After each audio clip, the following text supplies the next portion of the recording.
I'm currently cooking, and I'm reminded of a shout out to Andrew Gabriel, one of my guitar students, and you could be too. They're like, hey, what are you listening to for the Halloween season or just lately? And because it's the Halloween season, I don't know if my answer surprised them or whatever the heck, but I found myself cooking and then listening to the, which I believe is a new release, the Texas Chainsaw Massacre original, because there's like a zillion of them at this point, and not like of the horror franchise of times past where you had 1 2 3 4 5 6 7 8 9 10 11 12 kind of thing, where it's like Texas Chainsaw 20 2005 so on. Nonetheless, like I would have figured this was on soundtrack before, but according to the hype sticker, the original 1974 score by Toby Hooper and Wayne Bell, available for the first time in any format, and sourced from the original master tapes. So it's just been that, because I'm like literally making some pasta, and I've got the Texas Chainsaw soundtrack on the back, and it just kind of made me think too, like from a musical standpoint too, where it's like, oh, like what cool dark and like metal bands or something you're listening to. That's like, honestly, like this time of year, it kind of puts me in a mood that I'm not entirely in a metal mood per se.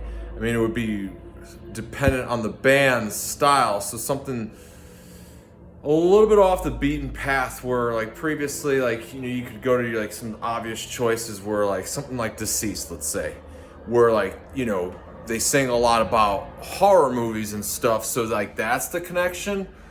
But like metal in itself, like guitar driven music in itself, like playing power chords and stuff, my mind just like goes to all these places from a more technical, like musically technical standpoint. That distortion, power chords, like metal songs, blast beats, thrash beats. That these types of things, there aren't exactly components of like darkness. Like even like your black metal and stuff that might be more like droning on a note, like playing just like a note, like like really fast, and just like kind of droning on, and having like a really slow note or chord progression, like that's kind of a component. Like slow, repetitive is like kind of a recipe for darkness, and kind of the mood of the season. But like the distortion and like chords, and you add like beats and stuff, so like that's where my mind goes anyway. And so I'm always like trying to crack the code of like creepiness and like how you can translate it towards metal. And so like I know, like you think of something like, let's take like rigor mortis for example from Texas, because there's more than one pre-immolation. But rigor mortis from Texas, like I know that like and then a lot of bands like took John Carpenter's Halloween, the main theme, and like played it on guitar and like threw it in a song. And it, at that point it's not creepy. In fact, I even like showed a kid, one of my students, the Halloween theme on guitars. He wanted something creepy, and he's like, that's creepy? And it's like, well, right, like if you take it out of context of like the instrument that plays it, the recipe of like how you play stuff.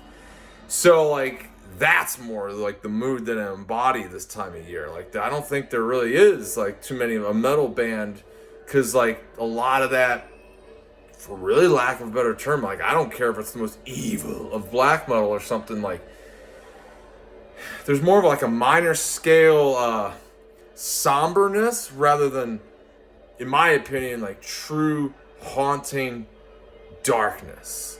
And it's up to debate, and that's kind of, I don't know about debate, but like conversation. That's why I'm sharing this video for you. I'm fucking stirring spaghetti noodles and like thinking this, and like, oh, this because like, so the Texas Chainsaw Massacre soundtrack, like if you're familiar with the film, and then you kind of think like soundtrack, like it would mean like the music, like something more notably, like especially if you use Halloween, for example, or whatever iconic, like Hellraiser. Like these kind of have more riff-oriented themes, where Texas Chainsaw, it's like that, like, what I mean? Like the photo buzz, or whatever the hell that is, squeal, sound effects. I mean, I don't know if you can hear it. Let me turn it up, but like,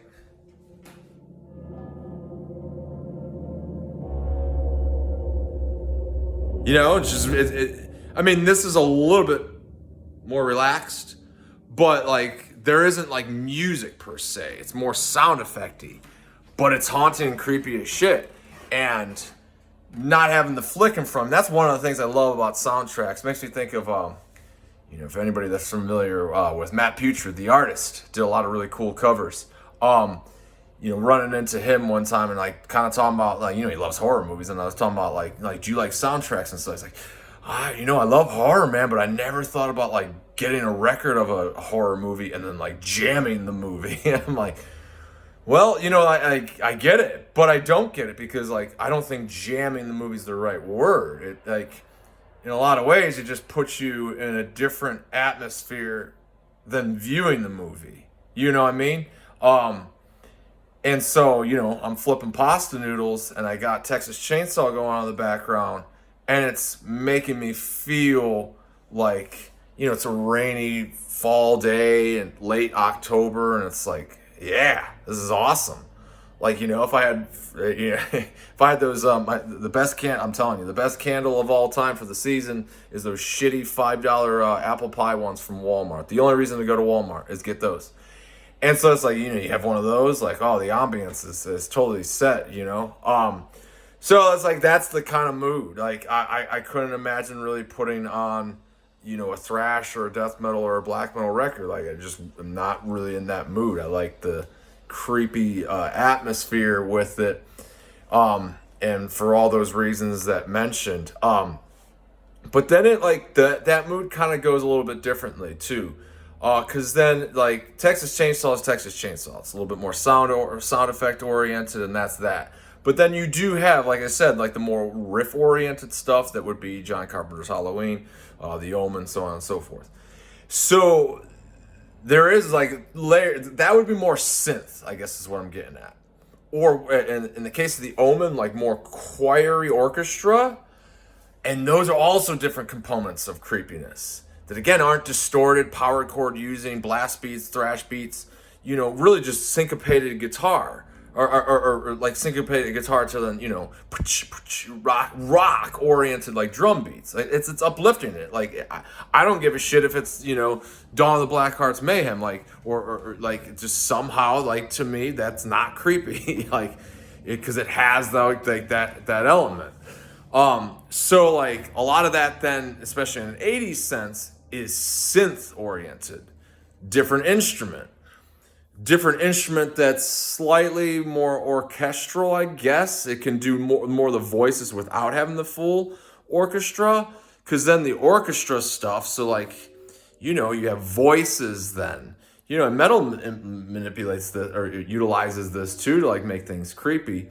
You know, it's kind of even like if you think about like the Shining theme, like horns and stuff, you know, more voice oriented.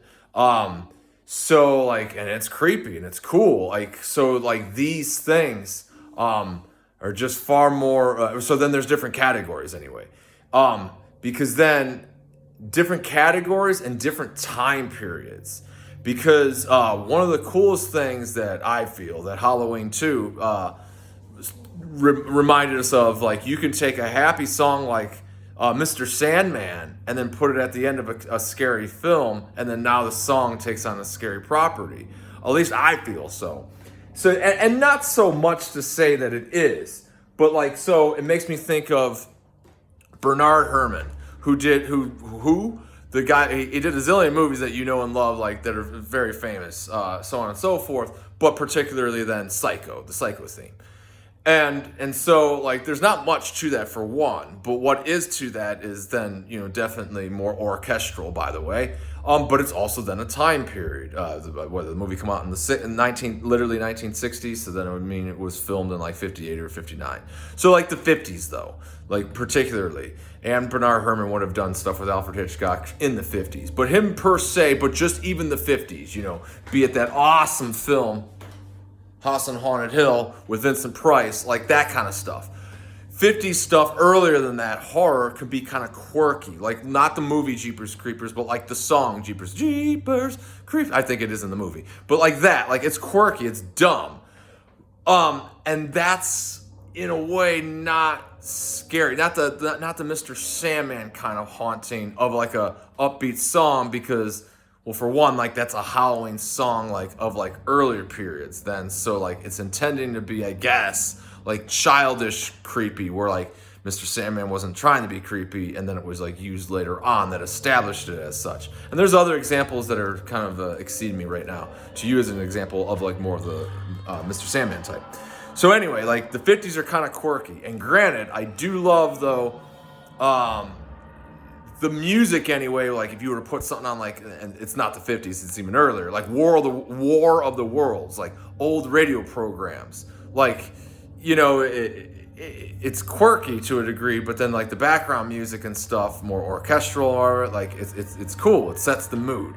And so this is not 50s, but it's still Bernard Herrmann. Like he kind of transcends those periods then, and then especially become for this soundtrack anyway, becomes like of that well, if Psycho was one of his most notable pieces, the 60s, he lived in the 80s just fine, because this is one of my favorites.